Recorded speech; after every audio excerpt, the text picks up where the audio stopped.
미연준이 자산인 국채를 소각하는 것은 그렇죠. 금액에 있어서 한계를 보이고요. 고가 통화로 전환하면 금액에 있어서 한계가 없이 소각을 시켜버릴 수 있습니다. 100조 달러라고 합시다. 100조 달러인데 국채가 30 몇 조 달러 빚이 다 지워버릴 수도 있어요. 근데 이게 시장에 그 소리소문 없이 이것을 다 없애버릴 수도 있습니다. 없고 이자도 지급하지 않는 식으로도 할 수도 있어요. 이런 부분을 말씀을 드립니다. 전체적인 통화량만 적절하게 조절하면 되는 부분인데요. 미국을 부자로 만들어주기 위해서는 일단 모르죠. 생필품 물가, 국민들의 생활과 월급 올려달라고 해서는 안 되니까 생필품 물가부터 철저히 관련된 식품 물가 이런 부분들을 굉장히 국내에서 싸게 공급해줘야 됩니다. 달러 1달러로 사과 20개 살 수 있어 음식 40개 살 수 있게 해주면 됩니다. 그것을 그렇죠. 정부에서 그 통화를 발행을 내부적으로 좀 하면 되겠죠. 그래서 해가지고 이것을 손해보더라도 낼 수가 있어요. 이 부분이 중요한 것이죠. 자기의 통화를 지키기 위해서 이렇게 그 정도 할 수 있는 것인데 이게 좀 그렇게 알려지면 안 되는 부분일 수도 있는데 제가 보기엔 상관없는 거 아닌가. 우리나라도 물가를 갖다가 이렇게 낮추기 위해서 외국에서 수입을 한다든지 정부가 해축 자산을 좀 싸게 내는 부분도 있지 않겠습니까? 네네. 그렇게 해서 인플레를 월급 올려달라고 하면 안 되니까 생활하는데 곤란함이 없게 한다 이 말씀이에요.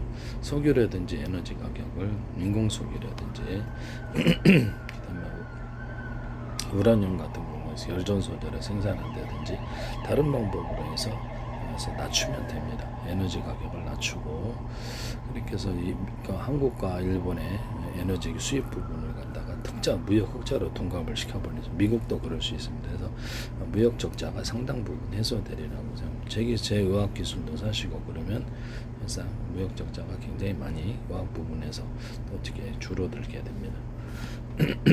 그렇게 이해를 하시죠. 1000억 달러가 넘는데요. 부분 적자가 연준이 법적 제주도 설립 취지에 어긋난다. 그래서 정부 부채는 임의로 탕감을 해준 행위를 할 수 없다라고 합니다. 이렇게 국채 소각은 대규모 통화 공급 맞먹는 충격을 주느냐라고 그러면 전 그렇지 않게 본다. 그래서 국채 자체도 100조 달러라 그러면 국채가 40조, 30조 이렇게 달러다 그러면요. 그 부분을 소각해 보면 전체 통화량은 70조 달러, 30조 달러 소각하겠으면 70조 달러로 줄어드는 것이죠. 왜냐하면 국채 부분도 즉시 현금화할 수 있는 현금성 자산이어서 사실상 통화량 발행과 마찬가지고 외국에 이렇게 10조 달러를 갖고 있다. 그럼 자기네들이 공급하는 거예요. 달러를 금리를 낮췄다 올렸다 어디 이렇게 원자력 시장 들어갔다 여기 저기 뭐죠? 주시장 들어갔다가 이렇게 맘대로 해버릴 수 있는 부분인데 전 세계 중앙은행이 그렇게 하지는 않고요. 그래서 자기네들 어떤 보유하고 있는 미국 국채를 많이 보유하고 내국 세력이나 내외 세력이 있다고 하면 그 부분이 자기네들 이렇게 그렇죠. 전 세계 가서 이런 부분을 만들어낼 수 있고요. 국채를 갖다가 이렇게 팔면 현금화가 돼요. 현금 유동성은 미국이 공급할 수도 있고 안 할 수도 있고 좀 이런 상황이 국채를 보유하면 현금 유동성을 얻어들이고 금리를 높이게 되고 또 국채를 이게 참 이렇게 미묘한 부분인데요. 그래서 연준보다도 더 이렇게 강한 힘을 갖고 있으면 어떡하죠? 금리 부분에 대해서 개입할 수 있는 부분인데 국채를 어느 정도 갖고 있느냐가 중요한 것이죠. 전 세계에서 달러를 대량으로 1조 달러를 남은 나라가 가지고 1조 달러, 2조 달러를 갖다 넓게 그다음에 그 다음 날 뺐다. 그럼 망하는 거 아니에요. 그렇죠. 환율 변동성이 너무 커지게 되죠. 그래서 그 나라에서 이걸 받아들이지 않겠습니까? 안 받아들이겠죠. 네, 안 받아들이. 이런 부분을 말씀을 드립니다. 그래서 국채를 소각은 되게 일반 연준 체제로서는 힘들고요. 제가 보기에는. 그래서 이 부분을 고가 통화로 바꿔서 없애버립니다. 그리고 기존의 어떤 민간 중앙은행도 같이 참여를 해서 협의체를 구성해서 이렇게 전체적인 통화량을 이라든지 그것을 투명하게 부정 없이 이렇게 관리를 하면 됩니다. 그래서 민간과 어떤 이렇게 또 정부에게서 양쪽 감시 속에서 이루어져야 된다라는 것을 말씀을 드립니다. 국회도 여기 의결이 들어가야 되겠죠. 이런 부분을 말씀을 드립니다. 그래서 이 중앙은 방만하게 운영을 했을 때 달러 가치가 사실상 이렇게 좀 많이 이렇게 문제가 생기는 부분이라서 가장 적절하게 이렇게 경제 성장과 더불어서 이게 통화량을 발행하는 게 옳습니다. 네. 인플레는 걱정할 필요가 없어요. 국내에서 싸게 식품 물가 중심으로 자기네 돈 조금 손해 보더라도 공급해 버리면 끝이다. 어렵지 않다라는 것이죠. 그래서 이런 부분을 말씀을 지금으로서는 연준 체제로서는 국채 소각이 힘들다. 그리고 대규모로가 힘들어. 왜 그럴까요? 장부상 처리는 가능하지만 중앙은행의 자본이 잠식됩니다. 자기네가 거지가 된다는 거죠. 얘가 가시죠? 자기네가 거지가 된다. 그리고 소각에 있어서도 한계가 있다. 30조 달러, 20조 달러 이렇게 소각이 어렵습니다. 네네네. 그렇기 때문에 국가 통화로 하는 거 외에는 별다른 방법이 없어요. 네. 그래서 전체 100조 달러에서 국채에 30조 달러를 지워버린다. 이론적으로 키보드로 지워버린다면 통화량은 줄어들게 되는 것이죠. 네, 통화량은 줄어들게 돼요. 그래서 국채를 갖다가 100조에서 120조로 통화량은 늘어나는 것인데 이렇게 되겠습니다. 이렇게 해서 제가 말씀드리는 게 정확한 진실이다라는 것을 말씀드립니다. 미국 국채는 전 세계 현금성 자산 통화량이나 마찬가지입니다. 그래서 외국에서 많이 갖고 있거나 특정 내부에서 많이 갖거나 그러면 그것이 내부를 연준보다도 더 힘을 더 발휘하거나 연준이 하더라도 한 힘의 제한적인 자기네도 돈을 공급할 수 있으니까 국채 팔면은 대규모 이렇게 현금 이렇게 유동성이 공급이 되는 은행에 자기가 이제 그거를 미국 국내 은행에만 두고 있느냐 그게 아니라는 거죠. 국채를 그거를 이제 해외 자산에 투자를 할 원자재 쪽으로 가거나 그다음에 그렇게 했을 때 이제 문제가 되는 부분이다 이 말씀에 다시 또 국채를 갖다 또 자기네들이 또 사거나 해서 유동성을 조절할 수가 있어요. 이게 이제 문제가 규모가 너무 커지다 보니까 연준에 못지않거나 더 커질 수도 있고 내부적인 사정이 이게 잘 모르겠는데 그럴 수도 있다. 이게 좀 문제가 되는 부분이다라는 것이죠. 그래서 지금 연준 체제로는 좀 미국을 금융 붕괴를 막기가 좀 힘들다. 이렇게 말씀을 드립니다. 인플레는 걱정할 필요 없어요. 그건 아무것도 아닙니다. 미국의 금융 붕괴가 이루어지는 게 더 심각한 문제죠. 그래서 이렇게 키보드로 지우는 세계로 가세요. 그렇게 돈 찍어서 전 세계를. 그래서 그러면 국채를 갖다가 소각을 하면 이게 현금으로 바꿔줘야 되는 부분인데 현금으로 바꿔주면 그 부분이 어디로 돈이 미국 경제에 그대로 남아서 모든 자산 가격을 올리게 됩니다. 이렇게 되면 부동산 갖고 있던 사람들이 이렇게 대박 나는 그렇죠. 인플레 주식 시장도 대박 나고 이렇게 되는 것이죠. 그러나 주식 시장이 무한정 올라가지는 않겠죠. 그래서 가장 가격에 있어서 적정선이 있으니까 그래서 결국에는 부동산으로 간다. 이렇게 전 세계 투자자들을 미국 부동산으로 끌어들일 수 있습니다. 그래서 전 세계 공장이 미국으로 들어올 거다. 알래스카 쪽으로 물려두고 관광열차, 고속경로차 만들고 중남미 전체 합해서 북미까지 합해갖고 달러 체계로 갖고 영국 통화를 이렇게 영국에 좀 사줘야 돼요. 그래서 미국이 좀 사주고 그래서 기술을 나눠주고 영국과 일본, 한국의 기술을 나눠주고 미달러를 지탱하는 외부 동맹국들을 무역 적자 부분을 해결해주고 금융이 무너지지 않도록 일본과 영국의 금융이 미달러 많이 갖고 있는데 같이 무너지게 돼요. 미국의 대형은행들도 대거 많이 이렇게 국채를 갖고 있는데 그것을 가치를 높여주면 은행의 안전성이 죽게. 그래서 가치가 떨어지게 되면 가격이 떨어지면 뱅크런이 이루어질 수 있는 이런 위험이 존재한다라는 것을 말씀을 드립니다. 그렇게 해서 연준 체제로는 지금 중국은 자체적으로 통화를 발행하는 나라인데요. 무역이 잘 되니까 아무런 이상이 없어요. 위안화 같은 경우는. 그래서 국가 통화로 전환을 중국은 무한자본이네요. 무한자본입니다. 근데 미국은 빌려서 싸워. 전쟁에서도 빌려서 싸우니까 저렇게 어려움을 겪네요. 네. 중국과 미국의 그렇죠. 중국은 무한자본으로 싸우고 미국은 빌려서 싸우고 이게 뭡니까? 문제가 크죠. 그래서 제가 정확한 진실을 얘기를 하고 있다라고 말씀을 드립니다. 지금은 연준이 금리 가지고 연준의 금리가 잘 안 통하고 있다. 이런 부분을 말씀드립니다. 미 달러를 국채를 많이 보유하고 있는 데가 외국인들이 한 10조 달러 좀 안 되게 보유하고 있고 외국에서 그리고 국내에서 또 보유하고 있다는데 어디서 많이 보유하고 있나? 미 국채 보유. 그래서 중앙은행들도 전 세계 중앙은행들 달러를 비중을 축소시켰다는데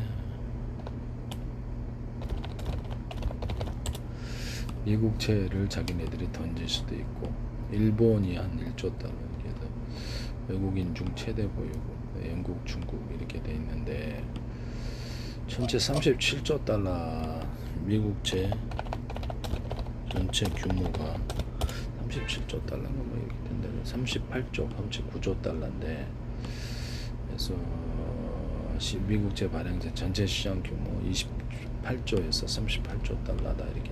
그러면 전체 연방부 부채가 39조 실전 실력다니까 알리지 않고 원래 국가통화전에서 이것을 빚을 없애버리고 그것도 얘기를 안 하면 돼요.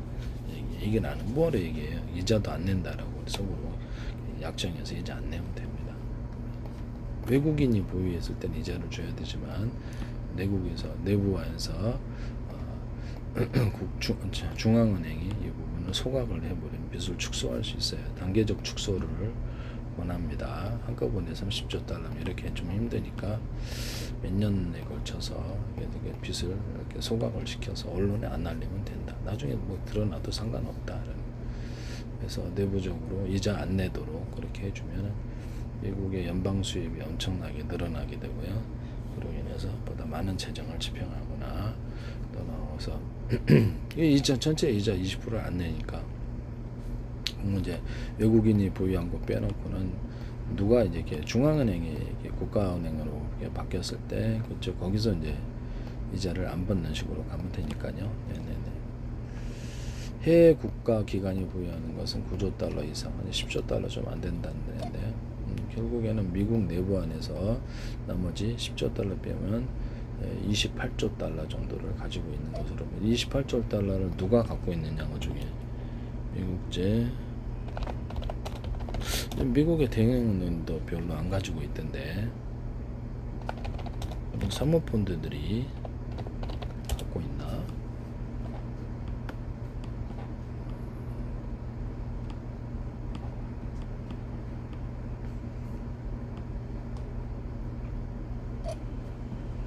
전 세계 중앙은행이 지금 갖고 있는 부분은 미국채를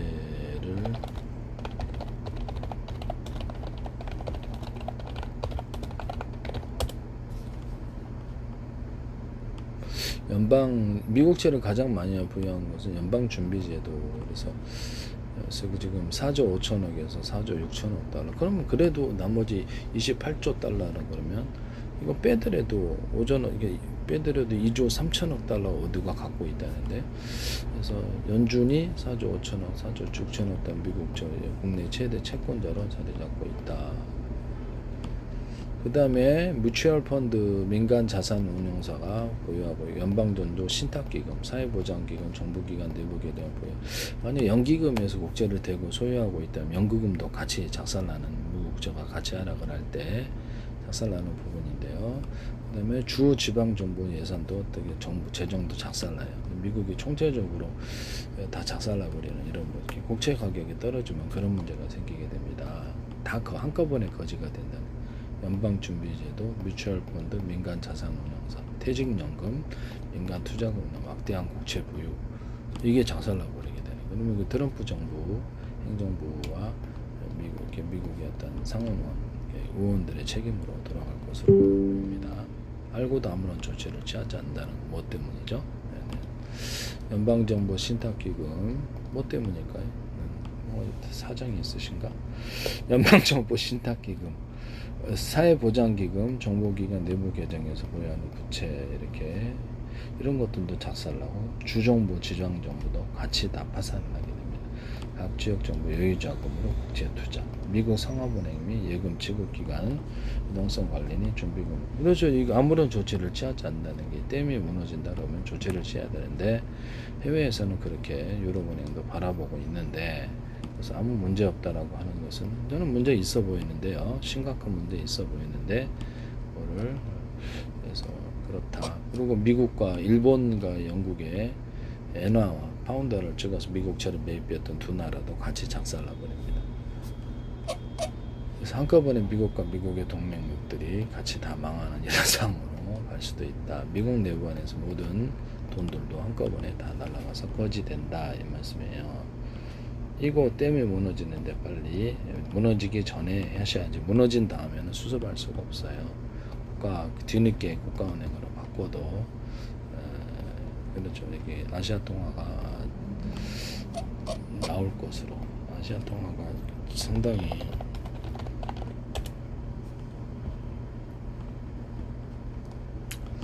이런 부분을 말씀을 드리는데요.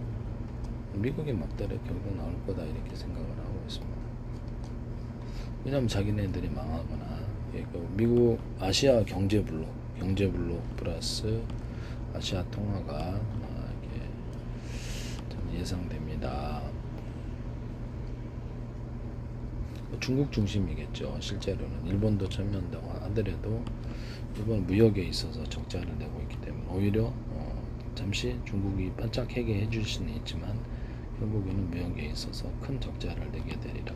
미국을 이탈하게 됐을 때 미국 쪽에 수출이 안 되는 부분인데 자동차 부분에서 결정적으로 무너지는 게 부분이 되겠다. 가장 피보는 것은 결국 엔화가 된다라는 것이 엔화가 미국을 이탈함으로써 금융도 잃어버리고 무역도 잃어버리고 또 양쪽에서 무너지고 한국도 또한 그렇게 되리라고 해서 지금 반도체 착시가 있는데 모든 부분에서 현대 기아차 지금 현대차가 유럽에서 밀렸어요. 중국차에서. 그것은 이렇게 일본 차도 앞으로 마찬가지 상황. 전기차를 못 하고 있는 이유잖아요. 일본이 빠르게 무너질까봐. 일본도 금융이 지금 상당한데 엔화와 그러죠. 영국 파운드와 풀어서 밑달러 샀고 국채를 일본도 엔화 풀어서 샀는데 이 부분이 무너지는 미국의 국채 자체가 무너지니까 같이 무너지는 동반해서 무너진다고. 이건 심각한 상황이고요. 그래서 군사적인 상황으로 봐야 된다라는. 그래서 국가 통화로 빨리 비상 조치를 해야 된다. 그렇죠. 이거는 군사적인 상황. 엔화가 잠깐 반등을 하더라도 다시 단기적으로 무역 적자 때문에 대규모 무역 적자가 나면요. 그리고 일본은 금융이 붕괴될 수 있는 부분이라서요. 자동차가 무너질까봐 지금 그런 거죠. 그래서 일본이 지금 무역을 하더라도 1년, 2년 이렇게 할 게 아니잖아요. 사람들은 미리 보고 돈이 뺀다 이 말씀이지요. 일본의 금융과 영국의 금융도 같이 무너진다. 일본도 규모가 크죠. 세계 3위 수준의 경제력을 바탕으로 초대은행과 방대한 가계금융자산을 형성하고 있다. 일본 엔화가 완전히 절하가 되고 돈이 자금이 다 빠져나가는 부분인데요. 엄청난 무역 적자가 생기리라고 생각합니다. 그래서 자산 규모 이렇게 국내 총생산 세계 3위가 5조 달러 이상 경제 규모를 기록하고 있다. 미쓰비시 3대 메가뱅크, 미쓰비시 UFJ 파이낸셜 그룹, 스미토모 미쓰이 파이낸셜 그룹 1조 9,772억 달러, 2조 달러 된 미주오 파이낸셜 그룹 1조 8,055억 달러 이렇게 돼 있습니다. 3대 메가뱅크가 미쓰비시, 스미토모, 미주오 이렇게 돼 있네요.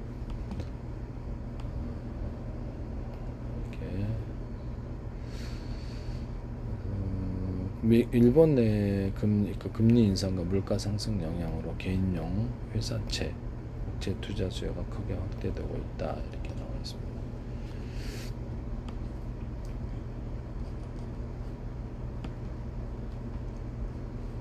이런 부분을 말씀을 드리네요.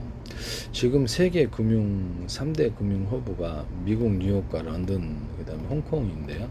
이거로 저 일본도 상당한 위치에 있습니다. 그래서 지금 런던 유럽 최대 금융 중심이다. 이게 이제 무너질 걸로 저는 보고 있습니다. 미 달러와 같이 이게 홍콩, 싱가포르, 그렇죠. 런던에 있던 주요 이렇게 금융기관의 본사들이 유럽으로 이전했다는 뉴스를 봤거든요. 그래서 중국은 홍콩에서 아시아 통화를 낸다. 그리고 결국엔 뭐 당장 무너지는 것보다 그쪽으로 대피하기, 돈을 대피하기 위해서 돈을 대피할 데가 없잖아요, 그죠? 네네. 그래서 그쪽으로 결국에 중국이 다 쓸어담는 금융까지도 자기들의 금융을 형성한다는 거죠. 다 쓸어담는 것을 홍콩에서 할 거다.